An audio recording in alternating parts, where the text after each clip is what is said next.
Hello, and welcome to another video by Integrative Wisdom. I'm Verna Fisher. Today is Friday, the original video. So today is a recap day. So I wanted to go back over the last week and just share briefly what it was that we talked about. Or that I talked about, and hopefully you listened, right? Anyway, so on today's Office View, I started by talking about something that had come across my desk about 4 a.m. So, yeah, my desk was my bed. But anyway, and that was helping me to remember sound healing as a modality for wellness and well-being.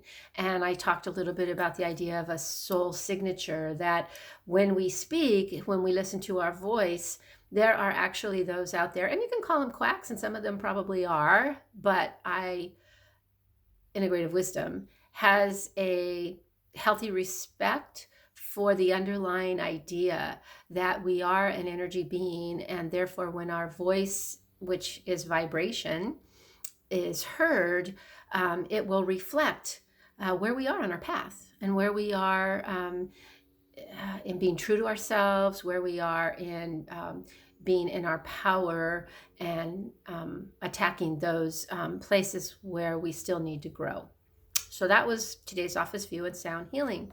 On Tuesday, which is the basic integrative wisdom, trying to give you some tips and pointers and things of that nature to help. I actually broke it up into 3 videos. So there was the part 1, that was kind of our intro, setting the scene, setting the stage. And then we went and broke it down into the idea of doing a clearing with sage, and I showed you how to do that. And then also a little bit about essential oils, and not just from the perspective of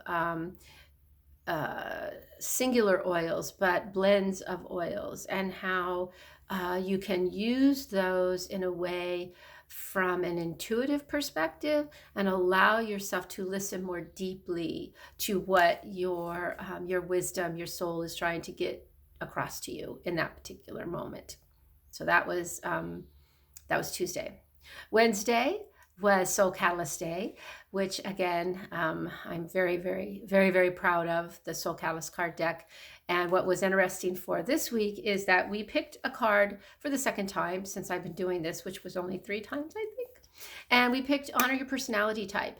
And so the honoring of the personality, who we are as an individual, and respecting that and recognizing that, and then also who others are that we come into contact with, and how they are showing up in the world, and how they see the world from their point of view, and recognizing that we each do come with a very much a signature point of view. So not only do we have a signature sound, but we have a signature point of view, and it may or may not be a healthy one. It may or not be from our place of power. We may still have a lot of work to do to get there.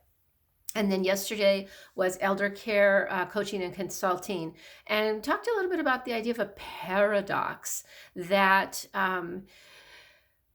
we think it's wise to push away our feelings and emotions. We don't want to wallow in our feelings and emotions. We try not to really allow them to run our life. And yet the reality is, the more that we don't honor them, or at least acknowledge them, the more they probably are running our life, which then can wreak havoc with our immune system, which is exactly what we don't want to do. So there's that weird little thing, and I use the word paradox. So that is our week in a nutshell, very quickly, speaking very fast. Well, so that brings us to today, and I wanted to just close the week out by talking a little bit about, again, paradox. So it's a paradox to me that really what we're being called to do in this time, this weird time, is to have a bigger view of what's happening, and not just hunker down in our own little world and protect just our own little space, but try to try to imagine the systems that are being strained right now and how we can make them better for everybody. And I'm not sure that that's happening right now. I think that there's a lot of, because of that emotion of fear, because so many things are being taken away from us and stripped away, and the safety that we used to feel has been impinged upon.